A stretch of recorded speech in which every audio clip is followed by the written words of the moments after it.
Let's talk about time. It's the one thing we all have the same amount of, but it always feels like there's never, ever enough of it, right?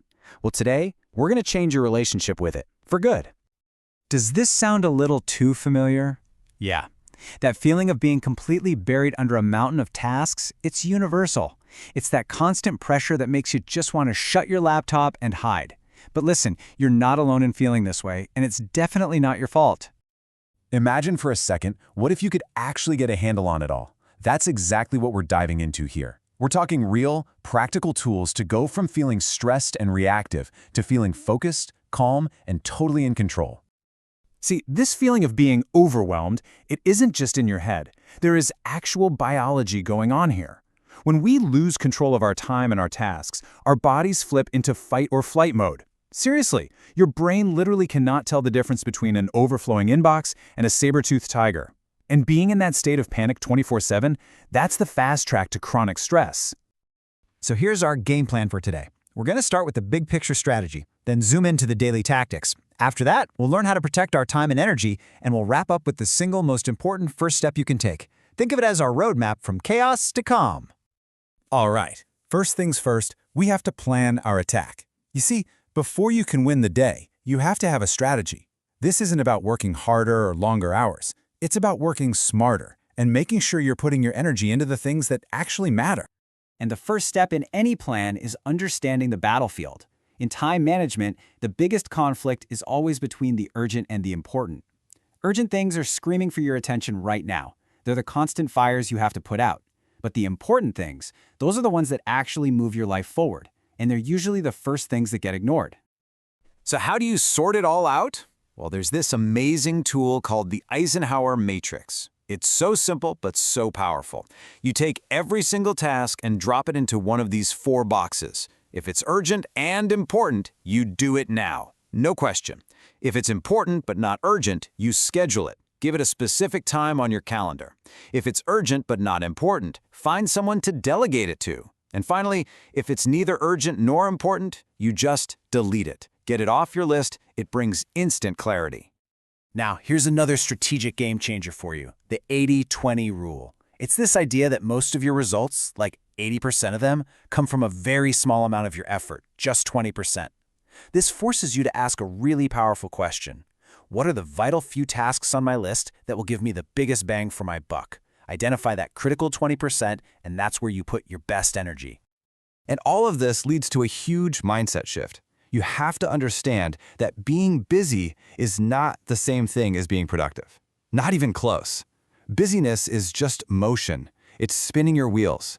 Productivity is about results. It's about forward movement. Our goal is to be productive, not just busy. That's the core of a winning strategy. Okay, so our strategy is locked in. Now it's time to get into the trenches. We need the practical, day-to-day weapons to win those moment-to-moment fights against distraction and procrastination. I absolutely love this quote from Mark Twain. Your frog, in this case, is that one big, important, maybe kind of scary task on your list. You know, the one you keep putting off. The rule is simple. Tackle that frog first thing in the morning. Get it done and out of the way, and I promise, the rest of your day will feel like a total victory lap. Now, to stay focused while you're eating that frog, especially with our attention spans these days, there's the Pomodoro technique. It's designed to help you do deep, focused work, not by grinding for hours, but by working in these short, intense sprints. It kind of tricks your brain into staying on task. And it couldn't be easier to do. You just pick one task, set a timer for 25 minutes, and for those 25 minutes you do nothing else. No email, no phone, nothing.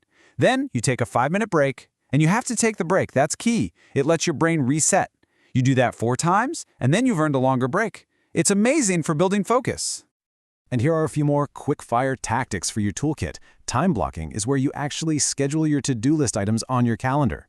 The 2-minute rule is genius. If something will take less than 2 minutes, just do it immediately instead of letting it clutter up your mind. And for those huge projects that feel impossible, just break them down into tiny, manageable steps. It's the ultimate weapon against overwhelm. All right, you've got your strategy for offense, you've got your tactics for execution. But you know, just like in any battle, a good offense isn't enough. You also need a rock-solid defense. This part is all about protecting your 2 most valuable resources, your time and your focus. So first, let's just get one thing straight once and for all. Multitasking is a complete myth. It doesn't exist. We think we're juggling a bunch of things at once, but what's really happening is our brain is just switching back and forth between tasks really, really fast. And every single one of those switches costs you time and mental energy. And hey, this isn't just a feeling, it's a fact. Check out this number. Research shows that when you try to multitask, your productivity can drop by as much as 40%. 40!